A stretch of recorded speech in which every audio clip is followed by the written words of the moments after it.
Welcome to SEC Sports Talk with John McCann. We are back again after another incredible weekend of college football, especially in the SEC. Great rivalry weekend, including the Iron Bowl, the Egg Bowl, whatever other bowls you call them out there. But the big one is, in this state, the Iron Bowl. Bama and Auburn. We'll talk about Bama and Auburn. We'll talk about Ole Miss knocking Mississippi State out of playoff contention. Yeah, I was there. And I was screaming and yelling as loud as I could, doing my best to intimidate Dak Prescott. And I think it worked. I think they won because I was there. And then you got rumors for the Florida job.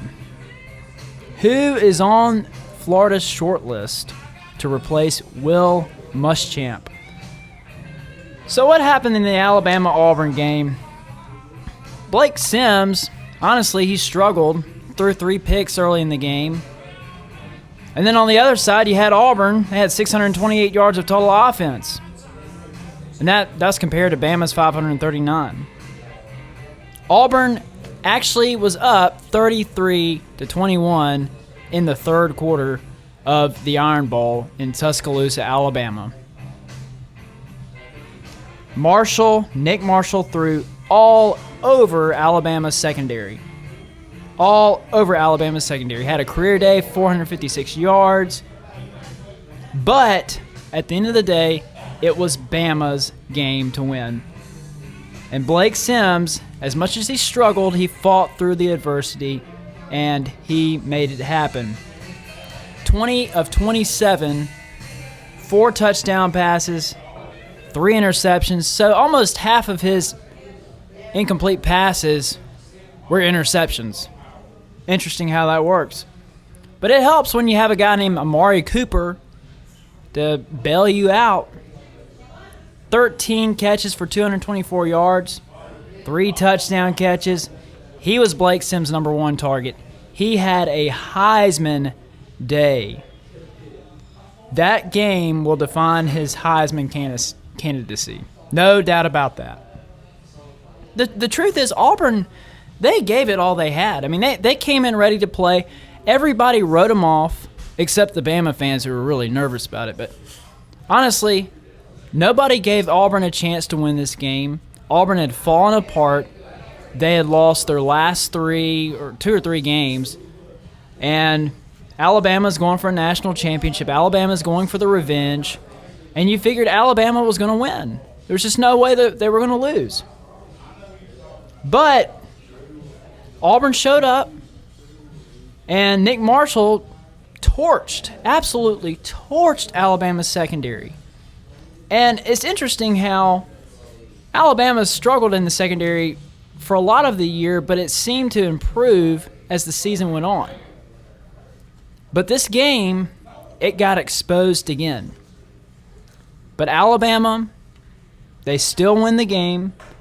55-44, 99 points total, 1 shy of 100. That'd have been pretty neat if they had actually gotten that 100. I think, what was that, the highest total number of points in Iron Bowl history? It is. It's the highest point total. Alabama tied their most. They scored 55 and 49. They scored 55 again this year. Well, I got to tell you, I love this game. I love the Iron Bowl. And last year was the first time I've always appreciated the Iron Bowl, but last year was just amazing. I made a point, I'm going to watch this whole game. I got to watch this game. I don't care where I am. You know, I was a little down after they lost to Mississippi State last year, but watching Auburn do what they did last year at the end with the kick 6, I mean, it changed everything. And it's the greatest play in college football history. Now you Bama fans, we won this year. Stop talking about that. That's fine. Ty's over here like, please move on.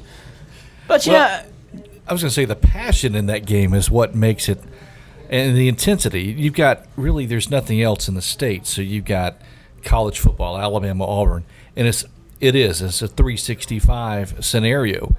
And the intensity gets ratcheted up, and if the teams are both playing well, it's a made-for-TV drama that I'm sure CBS is kicking themselves for picking some podunk game because you can only show. Yeah, podunk game. Yeah, is that what you call the Egg Bowl? Well, no. What happened? Well, they could only show Alabama. Right, they could only show them 5 times. That's just part of it. You can't do anything about that. But let's talk about the rivalry for a second. Let's talk about in-state rivalries in general. When you have an in-state rivalry at its peak, it's always going to beat the out-of-state, Ohio State, Michigan rivalry. It's going to beat that because you live among each other.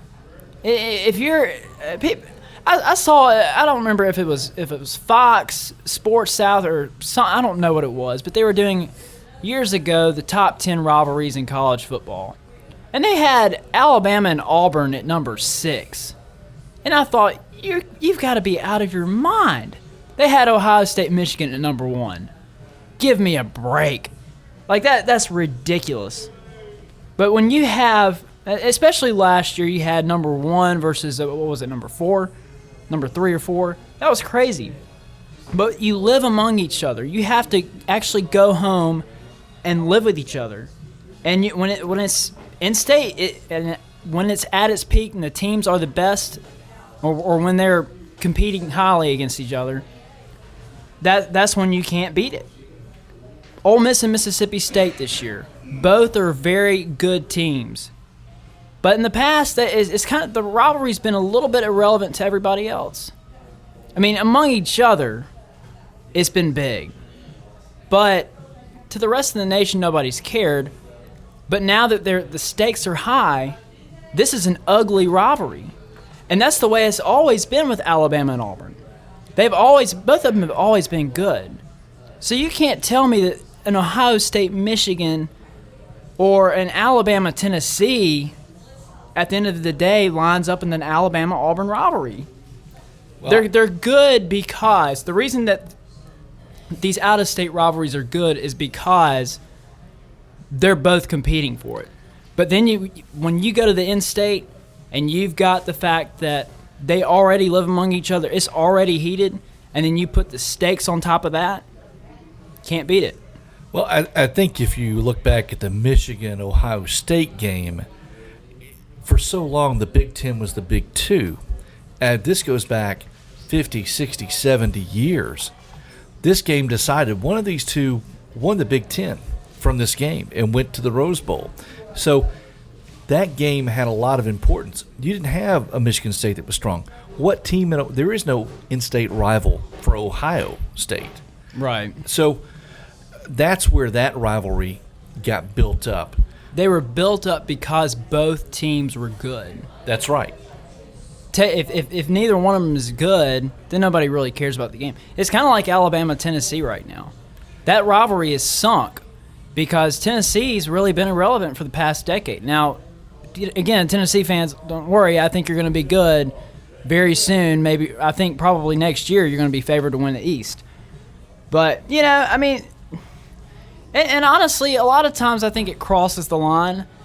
Ole Miss had a threat to the Grove by a Mississippi State fan. I'm sure you heard about that. A Mississippi State fan left an anonymous note and threatened to poison the Grove trees. And sound familiar? We're talking about Harvey Updike here poisoning the Auburn trees. Must have been his cousin from Mississippi. Yeah, I saw Harvey Updike's Twitter. It says, "It wasn't me," in big bold letters. But, I love the rivalries. I love the in-state rivalries. I don't really like being a part of them, though, because it really does get out of hand sometimes.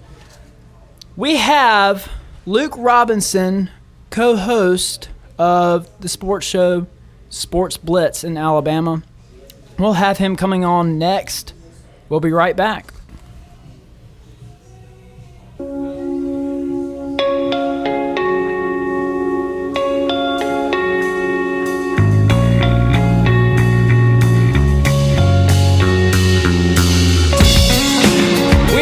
At Moe's Original Barbecue in Vestavia Hills, Alabama.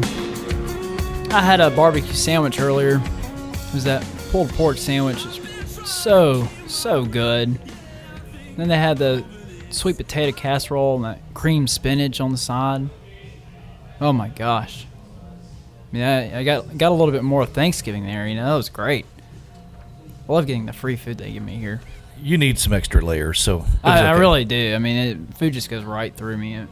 One day it'll stop. But anyway, we got Luke Robinson coming on. He is the co-host of the show Sports Blitz in Alabama. Let's go over our SEC scores of the week. First, we have LSU over Texas A&M. They go into College Station and take a 23-17 win on Thanksgiving night. LSU finishes the season at 8-4. A&M finishes the season at 7-5. Arkansas goes into Missouri and fails to get their 7th win. Missouri 21-14 over Arkansas. Missouri wins the Eastern Division Championship. They will face Alabama in the SEC Championship next week at 3 p.m. in Atlanta. Clemson, in a rivalry game, takes the win over South Carolina 35-17 at home. Wasn't even close. Georgia blows a lead with 18 seconds left to go in the game. They take the lead they take the lead 24-21 with 18 seconds left. But a terrible squib kick, and Georgia lets Georgia Tech kick a field goal to tie it. They lose in overtime, 30-24. And it was at home, too. How about that? Louisville beats Kentucky 44-40 at home. Kentucky will not be going to a bowl game this year. They finished their season at 5-7. Florida ends their season at 6-5. Will Muschamp's last game. Florida State wins that game 24-19. Jameis Winston looked terrible. Threw about 4 picks in the game. But, again, Florida State wins ugly. Ole Miss in the Egg Bowl. I was at that game. It was awesome. Ole Miss wins 31-17 over Mississippi State. Spoils and crushes the hopes of Mississippi State to go to the 4-team playoff. Mississippi State ends their season at 10-2. The Rebels end at 9-3. Tennessee, for the first time in 4 years, they're going to a bowl. 24-17 over Vanderbilt. It was not impressive, but they do get the win over the Doors. And in the Iron Bowl, Alabama beats Auburn 55-44. Alabama wins the Western Division Championship, and they will face Missouri in the SEC Championship next weekend at 3 p.m. on Saturday. Luke Robinson coming up next. He will join us. He is the co-host of the show Sports Blitz in Alabama. And we'll go to my interview that I did with him yesterday. Luke, thanks for coming on the show. Luke, how did you feel about Auburn's chances at halftime of the Iron Bowl this Saturday? It's funny. I felt good about their chances going into the game. I know I was in the minority because it was the perfect scenario for Auburn, if you ask me. That's the situation where they generally shine. When they are counted out, when nobody thinks they can do it, those are the kinds of games that Auburn really feeds off of. It's more when Auburn is the favorite that they don't do quite so well. At least it certainly seems that way. But at halftime, I really felt good about their chances. It wasn't so much that I didn't think Alabama could keep up offensively. I just wondered when in the world Alabama was going to stop them defensively. And certainly Blake Sims comes out and throws a pick in I believe it was the second play of the second half, and Auburn converts it into a touchdown. All of a sudden it's 33-21, And you just wonder, doing quick math, how in the world Alabama is going to come back from that. Do you think that Alabama learning that they won the division before the game started took some intensity away at the beginning of the game? No, not really. I think people believe a little bit, put a little bit too much stock into that, really. Honestly, I don't think so at all. I mean, when you hit the field out there, it's not like the announcement of that Mississippi State score was going to change much. I mean, there was too much tension in Bryant-Denny Stadium. Again, Alabama came out pretty tense, if you ask me. I mean, they had a great break when Auburn turned it over on their first offensive play of the first half, and it just it seemed to get more and more tense as the first half went on, and then somehow, some way, through Blake Sims' persistence and Amari Cooper's greatness, Alabama was able to overcome it. Let's talk about Missouri for a second. Do you think Missouri can line up against Alabama in the SEC championship? The thing that worries me about Missouri from Alabama's perspective is they have a very formidable defensive line, and they have a moderately strong running game. They aren't going to wow anybody with their receivers this year like they did last year with Dorial Green, Beckham, and all those type of guys. They don't have that this year. But their running game is not bad at all. And defensively, they can really get after you with Sean Ray. There's Ray and Golden, those two guys, man, they get after you. I said Sean Ray, that's not right. But they can really give Alabama some fits. And the thing that worries me more about that, generally I wouldn't be quite so concerned, but it's more about Alabama's injuries along the offensive line. You look at somebody like Cam Robinson. He's had a banged-up ankle, and now he's got a banged-up shoulder. That's going to be a problem. I think he's Alabama's best offensive lineman, and if he is limited in any capacity, I think that's going to hurt Alabama, especially coming off a game like this where Alabama had to be so out of character. I mean, yes, they've put up a lot of points on people this year, but they've put up points in a going-away type fashion. They didn't have to come from behind very often. So I think this Iron Bowl was somewhat out of character for Alabama, and that makes it a great game. I mean, that makes it a very memorable, fantastic thing and shows you Alabama's resilience and their ability to adapt. And at the same time, they're going to have to come down off this big high now because getting that monkey off your back and exercising some of the demons of the kick six moment took a lot out of this team, I'm sure. But, last year, the thing that gives me hope, Auburn has an incredibly emotional game against Alabama with that aforementioned kick six, and they're able to go to Atlanta the very next week and beat a better Missouri team and beat them handily. So I feel like Alabama can do this, but I think people are underselling Missouri right at this point. As you heard, Ellis Johnson, defensive coordinator for Auburn, was fired today. Where do you think Auburn goes next for their new defensive coordinator? Certainly all the rumors are going to be Will Muschamp. It wouldn't shock me if that's their number one target. It really wouldn't shock me if he goes there. I've heard that he's not going to be welcome back or he had a tough time at Auburn. I mean, look, who knows what's going to happen? Money always talks. So I feel like generally you can put bad blood behind you with the right dollar amount. Having said that, Auburn may go in a completely different direction. Who knows? There's some really good young defensive coordinators out there. I was kind of shocked Auburn went with Ellis Johnson in the first place last year. It just so happened things worked out for it. And I think they were able to disguise the fact that the defense was average at best last season. And then it caught up to them a little bit this year. But it's not all on the defensive side where the problems lay, if you ask me. Alabama turned the ball over 3 times and put Auburn in great position, and Auburn didn't capitalize on it as much as they should have.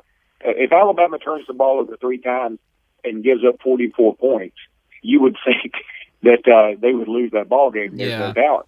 But and if Auburn gets in the red zone 8 times, and I saw a stat on ESPN where I think they only averaged 3-point-something points per red zone trip. I mean, that's just, you can't beat that against Alabama. It's impossible to believe that Auburn had that many red zone trips to begin with, much less that they didn't average more when they got in there. Well, let me ask you this. What do you think is more likely, Muschamp to Texas A&M or Muschamp to Auburn? I'd probably say Muschamp to Auburn, frankly.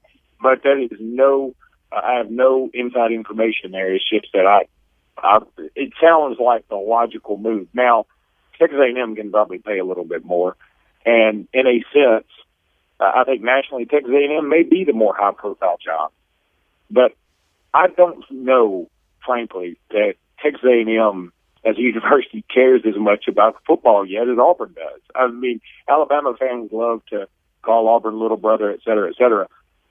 But their fan base has as much passion as Alabama's does on average. There's no doubt. And those are probably the two most passionate fan bases in the country. So I feel like Auburn's going to pursue somebody with a lot of money and with a lot of vigor. I think that if they target Will Muschamp, I think they'll end up getting it. Well, there was another big rivalry game this weekend. Actually, there were a lot of big rivalry games this weekend, but what were your impressions of the Egg Bowl this Saturday? Well, obviously, I was at the Iron Bowl, so I didn't get to see all of the Egg Bowl, every single snap, that is. But what I did see, I expected. I expected Ole Miss to come out and play with a lot of flair and play with a lot of heart and a lot of desire. Look, these games, you go back to Georgia Tech. I mean, these games, they're very unpredictable. I mean, there's so much on the line. There's so much state pride on the line. And that Egg Bowl means a lot to this Ole Miss squad. And this Ole Miss squad, they have been through a lot. I mean, they lost their best player, in my opinion, on Laquan Treadwell. They're playing for him in a sense. And this is a good team just because they had lost to LSU on in a hard-fought game. I mean, it's a tough place to win down in Baton Rouge, maybe the toughest place in the country at night. And then they lose to Auburn on a pretty freak play. I mean, hey, it happens. Then they go up against an Arkansas team. They're battered. They're bruised at the end of the season, and they have very little to play for anymore. I mean, there was an outside shot they could win the West, but, I mean, we all knew that wouldn't happen. And they face an Arkansas team that's got it turned around, and no coach in this conference has done a better job of getting his team to reevaluate its goals and turn itself around than Brett Bielema. So they run into Arkansas at the wrong time, and things just get out of hand early, and they can't overcome it. So, Mississippi State, in a sense, was part of their playoff. Now, it doesn't count as much, but in that state, it counts as much because not only did Mississippi win the game, but they ruined Mississippi State's chances to play for a national championship. Does this end Dak Prescott's Heisman run? Oh, I don't think there's any doubt about it. Look, Dak Prescott is the best player in the SEC. I mean, that gem goes to Amari Cooper. In my opinion, Amari Cooper's the best player in the country. And he won't win the Heisman. I understand that. It's going to go to Mariota, without a doubt. Mariota's great. And part of this is some of the hype coming into the season, even though Mariota has looked fantastic all year long. I can't deny that. I think if you are an unbiased Heisman voter, you should vote for Amari Cooper. I don't think there's any doubt about that. And I think he's the best player in the country. Who do you have as your top four teams right now? I would go Alabama at 1, Oregon at 2, TCU at 3, and Florida State at 4. I know Florida State is undefeated, but again, you have to look at who they've played, how they've played, and Alabama, I think, has had a more daunting schedule. I think Oregon has had a more daunting schedule. I think TCU has had a more daunting schedule. And I think all those teams, on average, have looked better in every game, sometimes even in losses, than Florida State has looked in some of their better wins. Again, I give Florida State credit. I would put them in the playoff. I just don't think they should be the top seed. I know Danny Kanell has been number 1. I get it. Some people think being undefeated counts for more, but I personally just do not. You know, I don't know if you've had Ohio State in before, but there's this narrative that they're going to punish Ohio State for losing their quarterback. Is that fair? Well, here's the thing. In my opinion, in the playoffs, you're trying to get the best 4 teams in there that meet a certain criteria. I mean, you can't, if you think, go back to 2010, for example, you may have thought that Alabama team, which had NFL players all over it, was one of the best teams in the country, but you couldn't put them in a playoff with 3 losses. So I think you want the best 4 teams in there. is Ohio State without their top two quarterbacks? It's not just that they lost their top quarterback. They've lost their top two quarterbacks now. Are they one of the best teams in the country? I say no. I would say no if they had J.T. Barrett or Braxton Miller and still have the same resume they have. I understand they may win a championship in the Big Ten, but if you've watched the Big Ten play, they are not on par with some of these other conferences. I don't think Ohio State's had to really play anybody that on a week-in, week-out basis like TCU, like Baylor. Like it's Florida State even. I mean, I think Florida State has done even had a more arduous task than Ohio State has. And now that the quarterback is out, and he's clearly been the best player on that team, then I don't know how you can put him in there. Again, I see the point of trying not to punish them for an injury, but those kind of are the breaks. I mean, Ole Miss is being punished for an injury, are they not, in a sense? I mean, they've lost some games without Laquan Treadwell. With Laquan Treadwell, a healthy Laquan Treadwell, they may have ended up beating Auburn. Who knows? They may have ended up beating Arkansas. They may have ended up representing the West. And so Ole Miss is being punished too. I mean, injuries are part of the game.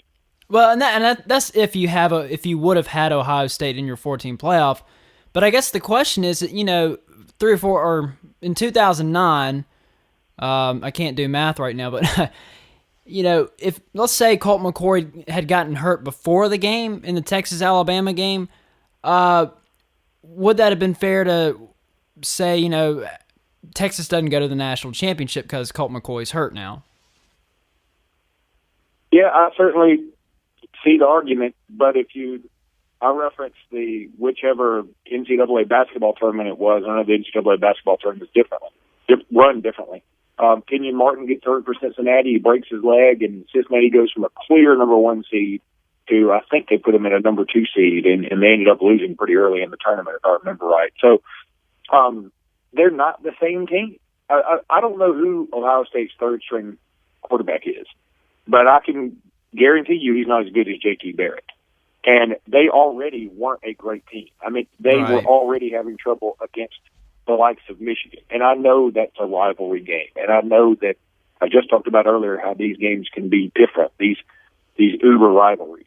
This Michigan team, though, is bad, is really bad. And Ohio State did not look good against them at a time when they knew they had to look good. That's kind of the catch for me. So, right. I mean, yeah, I thought they have Ohio State number 6. And look, it doesn't mean they can't get in. I think that they can still get in if some other things happen. But they need a lot of luck. I mean, they need Alabama to be upset. They need Georgia Tech to upset Florida State. They need Oregon to be upset by Arizona. And even then, I mean, who's to stop Arizona from getting in the playoff over Ohio State, even though Arizona has more losses? I think Arizona would have done more on their resume. Well, and honestly, I wouldn't have Ohio State in my top 4 anyway. Let me ask you one more question, Luke. Who do you think Florida goes after as the next head coach? It's tough. I don't know. Honestly, I get firing Will Muschamp. I certainly understand it. I think it's warranted, just like I get Nebraska firing Bo Pelini. The question is, now what? A good friend of mine named Jimmy Stein, who's on the @Talking Tuscaloosa podcast with me, Talking Tuscaloosa, you can find it on Twitter, @Talking Tuscaloosa. Jimmy always says, look, I don't care if you want to fire somebody, but you need to go ahead and have your plan in place for the next guy. Don't just fire him because you're upset with him. You don't think you've met your ceiling, and then you say, okay, now what do we do? That's what I'm kind of worried about with Florida here. Where do they go? Is it somebody like a Hugh Freeze? And if it is Hugh Freeze, is he the guy that's going to bring you what you really want? I mean, what Florida wants is what Alabama has right now. That's what they think they deserve. And they have the resources to do something like that. But it's so difficult. It takes such the right mixture of everything to bring about a program like that. I mean, Florida's got everything you could possibly want. They got the facilities. They've got the resources. They got the money. They've got the support. But to try and put it all together at the same time is very difficult. Now, I understand Will Muschamp didn't do a fantastic job. But I answer your question with the same question, honestly. Who do you hire? I mean, who's out there? If I were Florida, I know this may sound crazy, I would have gone after Gus Malzahn as hard as I could. I know that he probably wouldn't leave, frankly, and I don't blame him. I think he loves Auburn. I think he wants to stay at Auburn. That would have been my number one choice far and away. He's younger. He brings an up-tempo, fun, Florida-style offense to the table, and I think that could have been a decent fit if you could make it happen. I don't know that they could have made it happen despite all those resources and all that money I talked about earlier. So after that, I don't know. Do you go after Art Briles at Baylor? Well, number one, he loves Baylor. He is completely tied into Texas. So I don't know that that's going to work. Are you going to do something like a Charlie Strong? I mean, not go after Charlie Strong necessarily because he wouldn't leave Texas, but somebody like him? Well, he hasn't exactly brought a ton of flair to the Longhorns, has he? I think Florida needs a splashy hire. So I think they're in a tough spot. I mean, you go get Jim Harbaugh. I think Jim Harbaugh has taught us all, look, he's about a 3 to 5 year guy max. I mean, he may do some good things at Florida, but it'd take a while to get it going. He's got some talent to work with, but I don't think he's a win championships right away type guy. And he probably would end up moving back to the NFL eventually. He seems like an NFL type coach to me. So all the names that have been thrown out there, Hugh Freeze probably made the most sense, and there are tons of rumors out there that Hugh Freeze has already said, you know what, I like it right where I am. Well, and I was going to ask you, Freeze and Mullen, I mean, how likely do you think they are to actually leave? If you're Dan Mullen or Hugh Freeze, here's the thing. You've earned a ton of goodwill these past couple of seasons, both of those guys, especially Dan Mullen this season. I mean, I guess his seat was at least lukewarm. People wanted him to get over the hump, so to speak. And he's done that. I mean, he had a fantastic year, and he's bringing a lot of weapons back. If Dak Prescott comes back, they could arguably be the favorite to win the West next year. So if you're Dan Mullen, do you really want to leave that? And you're making pretty good bank right now. Now, Florida would certainly be able to up that.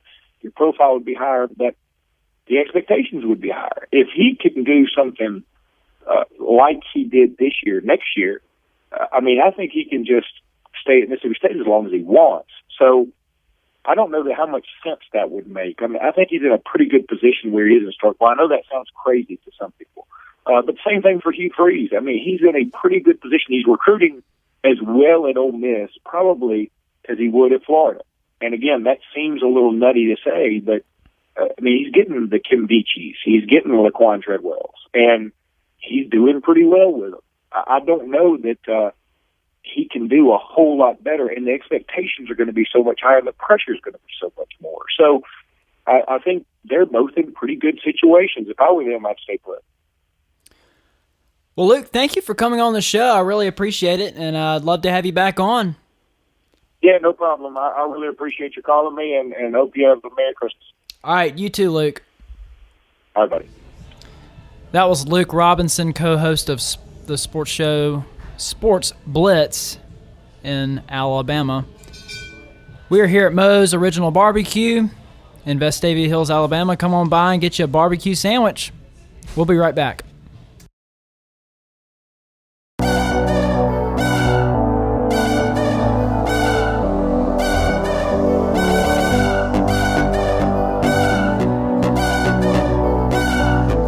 So I was in Oxford this weekend and saw a great game. A lot of people didn't give Ole Miss a chance. I didn't really give them a chance the first of the week. I predicted Ole Miss would lose 24-21. But you know what? As the week went on, I felt better about the game. And honestly, this is one of those games for Ole Miss that they just flat out had to win. And this rivalry, I talked about in-state rivalries earlier. Dan Mullen has definitely heated up this rivalry. Sylvester Croom, he really just didn't put much emphasis on the rivalry, and the rivalry kind of simmered down a little bit. But now that Dan Mullen's here, he beat Ole Miss 3 years in a row. That was the Houston Nutt era. And then Hugh Freeze came in and has won 2 of the past 3. Dan Mullen is 4-2 against Ole Miss now. But this was a game that, for pride in the state, Ole Miss simply had to win. And this, honestly, it just means so much to both teams. It really does. When one team wins, you can almost count on the other team winning the next year because it's a revenge game. You don't want to be that team that's having a down year the next year either, or you'll find yourself losing 3 years in a row. But as I was at the game, Ole Miss just wanted the game more. And that's not to say that Mississippi State didn't want it, but they just wanted it more. And sometimes last year, I think you can make the argument that Mississippi State wanted it more. I think Ole Miss wanted it a whole lot last year. But the Bulldogs, they had that little chip on their shoulder. They got embarrassed the year before, and they were at home, and they just had to win. But the keys to that game, Ole Miss made big plays this year. Bo Wallace, in senior day, his last regular season game as an Ole Miss Rebel, he'll have a bowl game. But he came out, he was 13 for 30, but he had about 350 yards passing, something like that. But he made the big plays when they mattered. And that's kind of how this game goes every year. It's all about making big plays. The 80 to 90-yard plays were the ones that won the game for Ole Miss. You had Jalen Walton running for 91 yards for a touchdown. You had about two 80-yard plays. Bo Wallace to Evan Ingram, up right down the middle. Got him to the 2-yard line. And Mississippi State played conservative. They had a playoff shot on the line, and that's what happens sometimes. You play just a little bit conservative when you have more on the line. Now, here's the question. Is Missouri good enough to beat Alabama in the SEC championship? And I really don't think so. I think Missouri, as much as they've surprised, I have not respected Missouri this year, and I think one of the main reasons is that they lost to a bad team in the Big Ten. You know, you lose to a bad team, and if you lose to anybody in the Big Ten, I don't have much respect for you. But lost at home to Indiana, of all teams. Well, exactly. I mean, Missouri, they don't have a very good offense. Matty Mock's not been very good this year. Missouri has a very good defense, though. But they've found a way to get it done. But I just don't – they have the 13th ranked scoring defense in the nation. But I think overall Bama's just way better. And the one weakness that I've seen in Alabama is their pass defense. And Missouri doesn't have a passing offense. So that's not going to be a problem. Alabama's going to run all over Missouri. And I think Blake Sims is going to have another great game. I think Alabama's going to win this game by a pretty large margin. And honestly, Missouri, that Eastern Division is just not very good. And the best team clearly in that division was Georgia. And Georgia was hoping that Tennessee would pull an upset. They were hoping that Arkansas would beat them. And they had to just wait. Missouri won both the games, and now they're in. But honestly, Georgia, they're a 9-3 team. And they're a pretty good team. They're the best team in that division. But honestly, the East is just not up to par. It's very, very average. And thank goodness for the Western Division. By the way, everybody in the Western Division is going to a bowl. But I'll tell you one thing. If Missouri does happen to pull the upset, it's over for the SEC. In terms of getting in the playoffs, that's it. Alabama won't get in. No way. So, the SEC's hopes of getting into the playoff is simply Alabama. Alabama wins, they're in. They lose, they're done. Yeah, at that point, you're going to have a 2-loss Alabama team that leaves the door wide open for a TCU or a Baylor to sneak their way in, because at this point, I think it's going to be difficult. Ohio State, if they can show strong in the Big Ten championship game, I think they're in. I think the committee's kind of positioned them to get that spot, but it's all going to be predicated on how well they play in the championship game. All right, well, we'll be right back.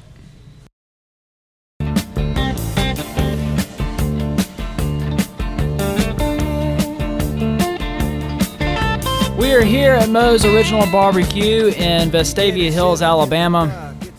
UAB is about to shut their football program down. I mean, even their coach Bill Clark came out and said, I think it's going to happen, like this week, which is really sad. And there's a lot of students protesting. And I don't want to be mean here, but, if you really cared that much about your football program, you'd have shown up, I think a lot, and this is under the University of Alabama system. High school teams draw better than UAB. I mean, it's pathetic. You see 12,000 people at a high school game. They have to give away tickets all the time. It's pathetic. It's like the University of Miami was before Schnellenberger or whatever his name is went there. But, if you really wanted your football program to still be around, I mean, they probably have more protesters than they do fans at the game, honestly. So hopefully that won't actually happen. But you know what? If it does, it does. The world will move on without UAB football. My top 4, we got Alabama, Oregon, FSU, and Baylor. I just got to give it to Baylor right now for that 4th spot over TCU. And Baylor's got to play Kansas State, which is a very good team. And if Baylor wins, that would be a very big quality win for them. But Baylor, head-to-head, they beat TCU. I know it was a close game, but, I always go to head-to-head first. But, FSU is going to get in the playoff, probably, unless they lose to Georgia Tech, which actually, now that I think about it, that's pretty possible. FSU, there's about 7 or 8 games that they should have lost. They should be about 4-8. Honestly, they should have lost to Florida this weekend. The committee would love to find a way to keep Florida State out of this thing because you just know they're going to have to talk about Jameis Winston and all the stuff that's going to come up. By the way, his hearing is tomorrow. Happy hearing day tomorrow for Jameis Winston. Well, Jameis Winston, and he's just been an embarrassment all year. And for the past, his whole career at Florida State's been an embarrassment. And Jimbo Fisher, I know, can't wait to get rid of him. When he leaves for the pros, that's going to be the biggest relief for him. And somebody's going to take him. Somebody will take. It'll be a desperate program, but or a desperate franchise, probably the Jets. But they'll take him. I hope the Titans don't take him. Seeing that I'm a Titans fan, but look at the track record of poor character athletes that come into the NFL, especially a quarterback that you can run down the list. Go back for how many years? Look at Ryan Leaf. Go through these guys that are poor character guys, and how have they fared in the NFL? Not well. There's a certain type of quarterback you have to be to play in the NFL and be successful, and you can't be a prima donna. You can't be, you can't be one of those people that it's all about me. You can't be a diva. And some of these guys are. And Johnny Manziel, he's not going to be successful. I really don't think he'll be successful in the NFL until he learns to put in the time and put in the time in the film room. And you've got to be able to – you got to be a pocket quarterback. And it's okay to be able to run, but you can't just be back there just running around – doing what and trying to make something out of nothing. That's not how the NFL works. You can do it in college, but you can't do it in the pros. There's a lot of rumors about Hugh Freeze going to Florida. Honestly, what they're working on right now, I think, is a $4 million deal to raise Hugh Freeze's contract, and they're going to give $500,000 extra to his assistant coach. That is what I'm hearing. That is the contract that I believe that they will sign with Ole Miss tomorrow. I believe Ole Miss will keep Freeze. Here's the thing about Hugh Freeze. A lot of people would say it makes sense for him to go to Florida. And honestly, for most coaches it would, but Hugh Freeze is at his dream job. And I remember the day that he got hired. I was there at his very first press conference, and he got emotional when he talked about how he had dragged his family all around the South, moving them from location to location, and how he was finally where he wanted to be. I know a lot of coaches sometimes will say that, but you got to understand, Freeze is a Mississippi guy. And I don't think that Freeze is going to be at Ole Miss for, I mean, he obviously won't be there forever. But he can be there for quite a while, and I think he's going to stay there until he feels like he's gotten the job done. And then I can see him going to a Texas or something. I mean, I think the next big thing for Freeze is to look at how long Charlie Strong is going to be at Texas. If he's there for about 4 years, that'll mean he's been at Ole Miss for 7 years.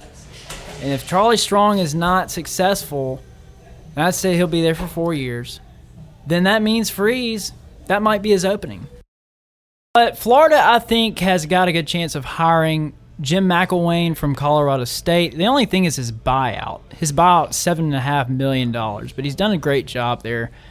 And then you've got Mike Gundy, who is in the running. Bob Stoops is still in the running. And I think those are your three big candidates. And obviously, the reports are out that they have offered Hugh Freeze the job at between $4.2 and $4.3 million. Ole Miss is going to pretty much match that tomorrow, and I think that's why Ole Miss will re-sign him. But the deal is, Jim McElwain is also at the top of that list. I would not be surprised if Jim McElwain gets that job.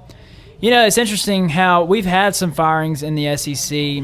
Most of them are coordinator jobs. Vandy offensive coordinator Carl Dorrell, he is out. Auburn defensive coordinator Ellis Johnson is out, and Texas A&M defensive coordinator, not shockingly, is also out, Mark Snyder. I think the big thing to look for right now is, I think there's some talk about Will Muschamp going from Florida to Auburn and becoming the new defensive coordinator, and that would be very, very dangerous for the rest of the SEC. You'd have a offensive genius on the offensive side of the ball with Gus Malzahn, and then on defense you would have the specialized Will Muschamp, who, look, I mean, his defense was not his problem at Florida. He had great defenses. He just couldn't develop a quarterback. Just because you're a bad head coach doesn't mean you're a bad defensive coordinator. And honestly, you know, I mean, he was the hot topic for years at Texas, and he was going to take over for Mac Brown. But he's a great defensive coordinator. He's a defensive-minded guy, and that's double trouble right there. All right, well, that's all the time we have for tonight. We are here at Moe's Original Barbecue. I want to thank them for hosting us. We're in Vestavia Hills, Alabama. There are also locations at Lakeview, Trussville, and Hoover. So come on by and get you a barbecue sandwich. Have some fun. Also, you can email me at secsportstalkwithjohn@gmail.com if you like me or you don't like me. Just tell me what you think. I don't care. Anyway, thank you all for joining us. Thank you, Todd, for being here. We'll see you next week. Good night, everybody.